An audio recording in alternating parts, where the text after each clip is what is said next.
I'm going on an adventure. So there's only one way to figure it all out. Unzip the archaeology. Make it naked.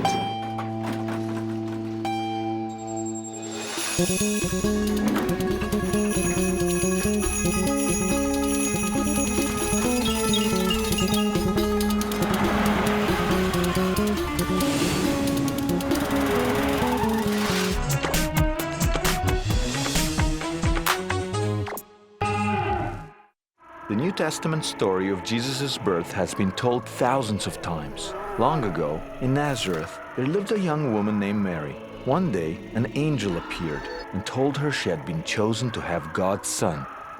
Soon after, Mary and her husband Joseph set off on a difficult journey to Bethlehem.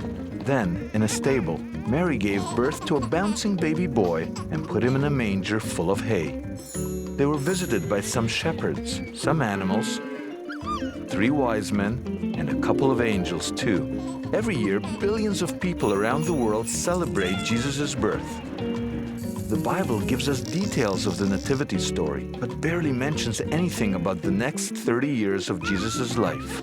These are the lost years. And what he did in his youth is open to a variety of interpretations, which have evolved for over 2,000 years. With archaeology as my guide, I'm going to retrace the footsteps of the young Jesus. I'll go where he went and see what he saw, trying to unravel the truth from tradition. My search begins where it all began, the little town of Bethlehem. This is the traditional place of the birth of Jesus. This is where the manger is supposed to be. And this is where the Magi are supposed to have come. The star led them to this very place according to Christian lore. This is the traditional Bethlehem. But is it the Bethlehem of archaeology? This is exciting. This is the Church of Nativity. We're talking about a 1,600-year-old church. Now, we could stay in line here, or we could say we're television. We don't have to stay in line. This church, believed to be built on top of the manger where Jesus was born, is one of the oldest in Christendom. From Crusader kings to kindergarten classes, millions of people have been coming here for the better part of 2 millennia. You really got to grab what you can over here because the faithful are stampeding. Right now, tourism is down. Imagine what it was like when tourism was up.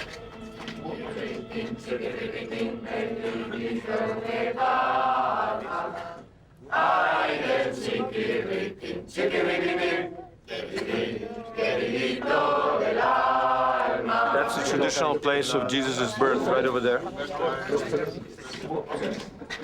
X marks the spot where the virgin birth is supposed to have taken place, according to tradition, and where the gospel story is kind of matched to the archaeology, and a tradition that's now some 1,500 years old. So we'll get out of their way. And over there is the manger. This is where supposedly baby Jesus was put in a little crib or a trough, right over here. Now you notice that there is archaeology here. You could see the stone, the original stone. Traditionally it's interpreted as being some kind of barn, but you see it's not a barn. It makes sense that this would have been somebody's home. It looks like a basement really. It's a big grotto. 1,500 years of Christian tradition points to this location as the birthplace of Jesus. It's here that archaeology meets with the biblical account. The story continues with Jesus and his family moving to Nazareth. So I think a trip to his old hometown is in order. Maybe a walk around his old neighborhood will reveal something about Jesus' early life. The Nazareth Historical Village is a living museum situated on the ruins of a first-century farm in present-day Nazareth. Here, a team of biblical scholars and archaeologists are working together to recreate a village that resembles in every way what archaeology tells us about where Jesus grew up. Shalom, peace upon you all. Here, I meet up with Steve and Claire Fawn, New Testament scholars and experts on first-century life. Tell me what this place is about. Well, what we have here is the reconstruction of first century life.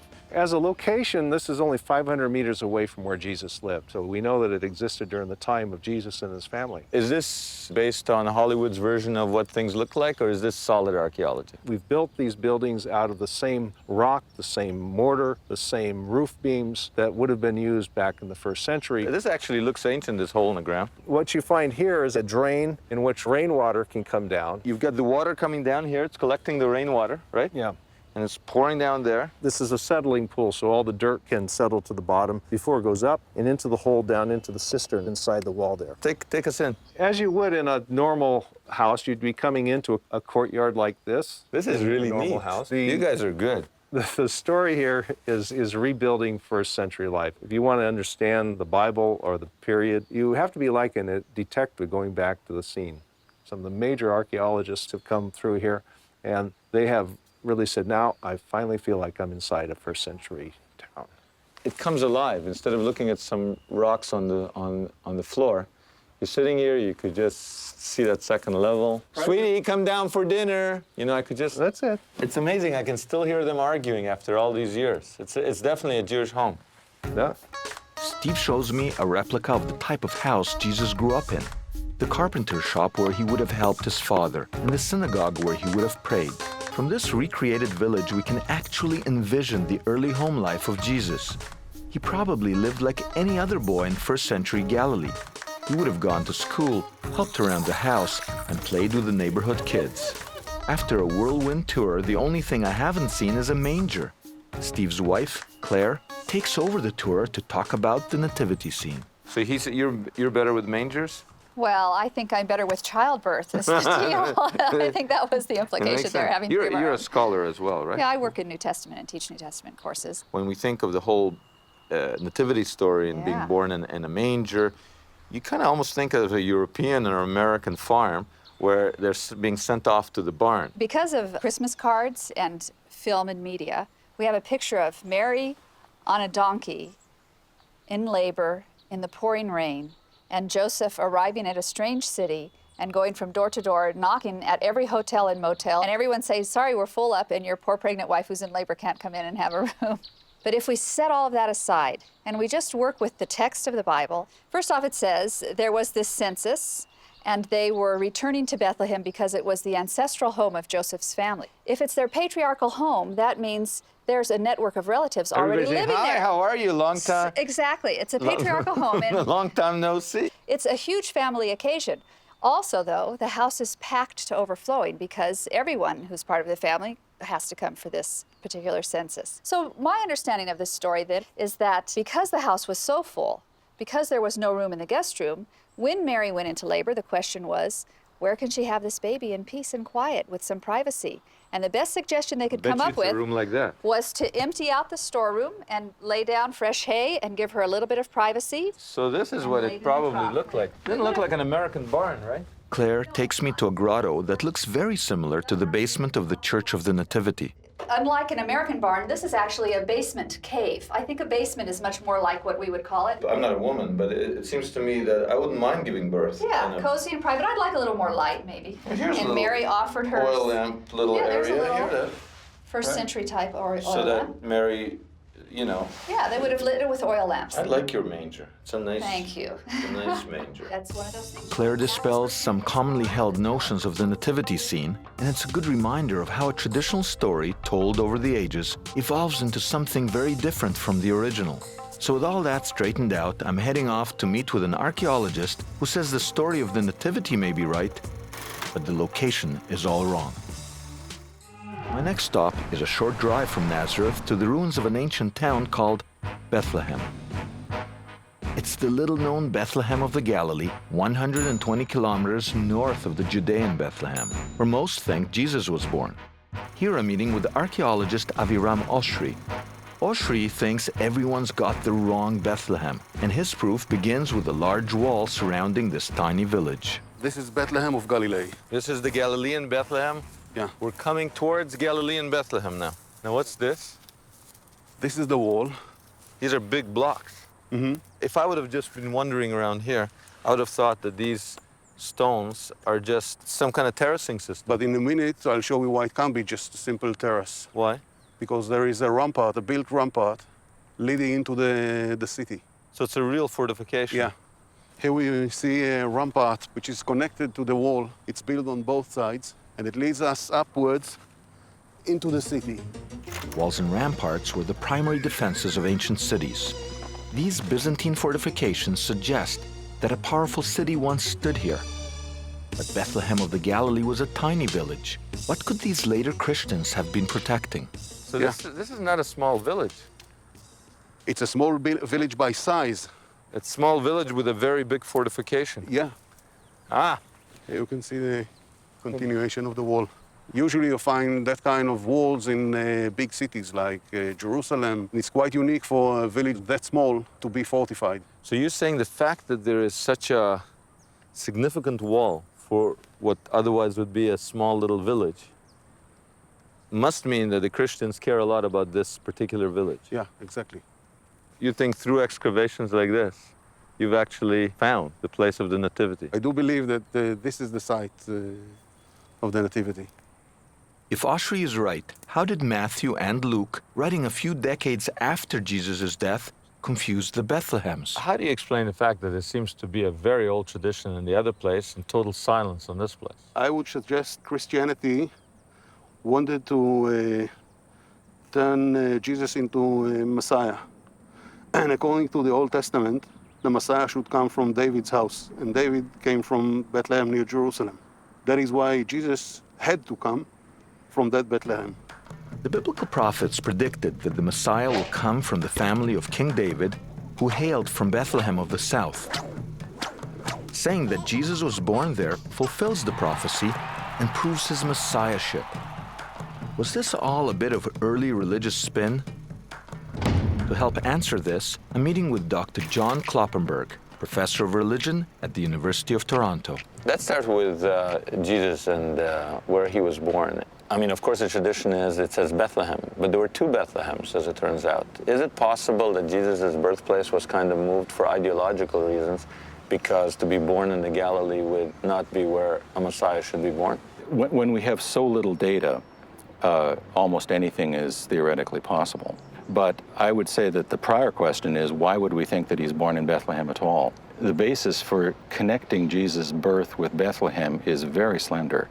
It appears only in Matthew's Gospel and in Luke's Gospel, which are written at the latest stratum of Christian tradition. The earlier levels of the Gospel traditions connect him with Nazareth. I mean, he's known as Jesus of Nazareth or Jesus the Nazarene. The Gospel of John, interestingly, has someone say, he can't be the Messiah, because we all know that the Messiah is the son of David and the Messiah comes from Bethlehem.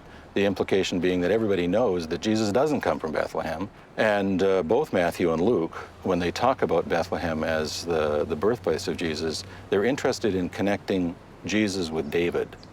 And Bethlehem is David's town. So you're saying it could be that he was given a birthplace in the right town after the fact? That's right. Once Christians say that he's the Messiah, if he's a Davidic Messiah, then surely the Davidic Messiah must have been born in Bethlehem. Then you have to create stories that explain the birth in Bethlehem. According to Dr. Kloppenberg, not only is Bethlehem in question, but the entire nativity story as well. The only thing that everyone seems to agree on is that Jesus grew up in Nazareth, but there's nothing left there to excavate. However, just 4 miles away is the spectacular ancient city of Sepphoris. Here, I hope to find some clues about the lost years of Jesus. Tradition portrays Jesus as a humble country boy growing up in the sleepy town of Nazareth. But excavations in the nearby city are forcing scholars to rethink this old, quaint notion. Once known as the Jewel of the Galilee, this Roman city, Sepphoris, continues to dazzle visitors with the ruins of an opulent marketplace, lavish theater, and beautiful mosaics. Wow, this is amazing. She is beautiful, isn't she?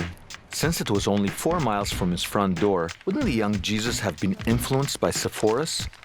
To understand more, I met up with David Gorin, historian and tour guide. This is a huge site. Eh? It's a huge site, and it was amazing that it mostly was unknown until 1984. So where are we going? To the theater, of course. It's showtime. It's showtime. Wow, this is impressive. Let me try the acoustics. Okay, you stay here. Chiseled into bedrock, this theater can seat 4,000. On the stage.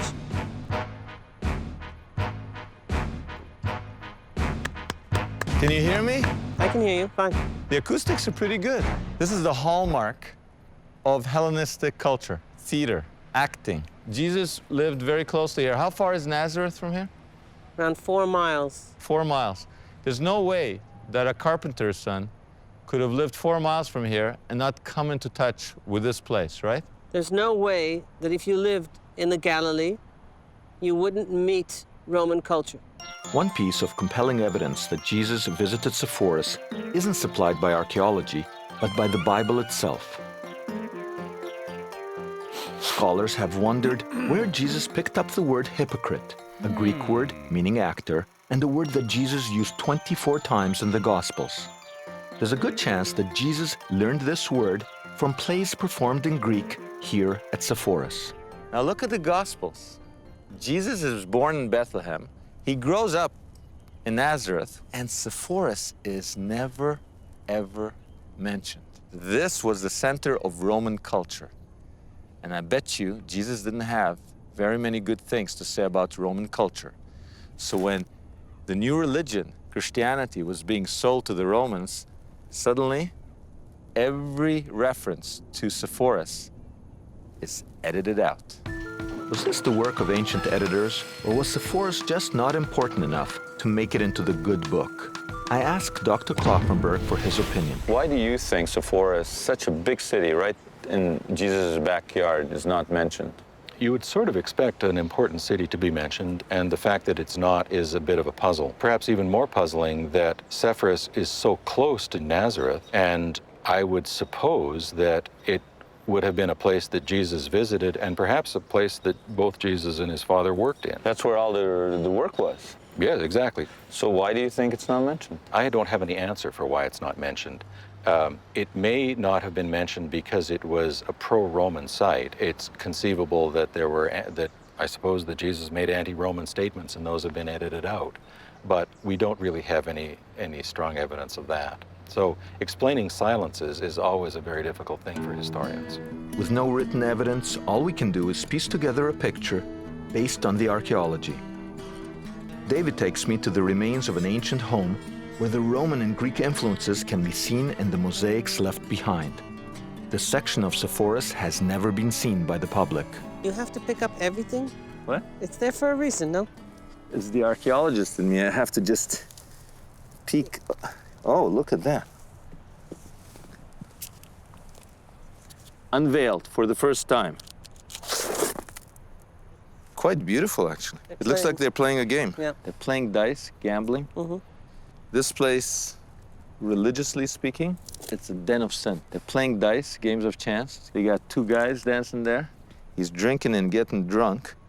Jesus wouldn't have wanted to eat here. He wouldn't have trusted that the food is kosher enough, and these pictures would have offended him. This city of wealth and earthly delights provides a stark contrast to the farming village of Nazareth. Sepphoris, with its pagan culture and decadent lifestyle, represents many of the things that Jesus would later preach against. It seems obvious to me that Jesus was influenced by the city. I'm heading back to Bethlehem of the Galilee, where Professor Oshry claims he has one final clue for his alternative nativity location. I'm back with Professor Oshry at the other Bethlehem in Galilee. It was here just 12 years ago that he uncovered the remains of a massive Byzantine church. We're on our way to check out where the church once stood and where Oshry believes that Jesus was really born. It wasn't a church under the highway. There was a church over the highway. Yes, exactly. Right? Right over here. Look, these guys are upset with us. Don't blame us. You're in a church. You're driving in the middle of a church. Really? This is a very different kind of church than I've ever been in before. So this side road over there, that's where it started. And how far did it go? Up to the oak tree. That's a big church. That's a big point in your favor. Why would somebody build in the middle of a little village in the Galilee a huge church like that, surrounded by a huge wall? Exactly. Now, where you mentioned there was a natural cave somewhere? Yeah, just behind the oak tree. I've seen it in the early 90s, and it disappeared afterwards. Where? Somewhere here. What do you mean it disappeared? It was covered with the dirt, with soil. You say that behind this oak tree, you saw a natural cave. Yeah. So there's an entire church built around this natural cave. If you're right, this is where, in Byzantine time, They probably believed that the cave was the place where Jesus was born. wouldn't it be quite easy to figure out if there's a cave there by just digging in the earth? Yeah, there's no problem in doing it. It just need finance. But watch out, we are breaking the law now We're breaking the law, why? because we are not allowed to excavate without the permission. But look what we found here. You could see the top of the thing, where the dirt is. I mean, you could see that this is filled in. Are you gonna give me a footnote that I rediscovered the scene of the nativity? Yeah. Archaeology in action. Could it be that behind this muddy wall is the actual birthplace of Jesus? I wonder if the people living above here know about any of this. Now, is that house sitting on top of the cave of the nativity, according to your theory? If I'm right. I want to meet these people. I'd like to meet these people. He's embarrassed. He's too embarrassed to come. Do you think they speak English? Hello? It's open. Hello? Hello. I just want to ask you some questions about. And there's the archaeologist. What? You should warm me first. Yeah. I see your bags are packed over here. When are you due? Storage. Any day? Any day. Really? Do you realize that you have a backyard archaeological place? Yes, Yeah. there was How a Byzantine church here. We might be raising the value of your property a lot. Do you know that? No, how? Yeah. Why don't you tell her your theory? Why don't you tell her seriously? I'm suggesting that Jesus was born here rather than the Bethlehem near Jerusalem. Are you going to do a home birth? No. No? Because if you do a home birth, and if this is the place where Jesus was born, your kid can be born where Jesus was born. Wow. Okay, this is good. This is archaeology in action. If I had doubts about Autry's theory before, finding a pregnant woman above this possible nativity site is definitely a sign in his favor. Jesus' lost years end around age 30 when he's baptized by John and his ministry begins. I've retraced the footsteps of Jesus from Bethlehem to Nazareth. I've touched the very spot where Christian tradition says he was born. I've walked around his hometown and seen firsthand what it was like where he grew up. At Sepphoris, I've seen the powerful influences that helped shape Jesus' philosophy. I've heard some new theories and made up some of my own. Most of the early life of Jesus remains a mystery, but now, for the first time, archaeology is providing a clearer picture of the formative years of the man at the heart of Christianity.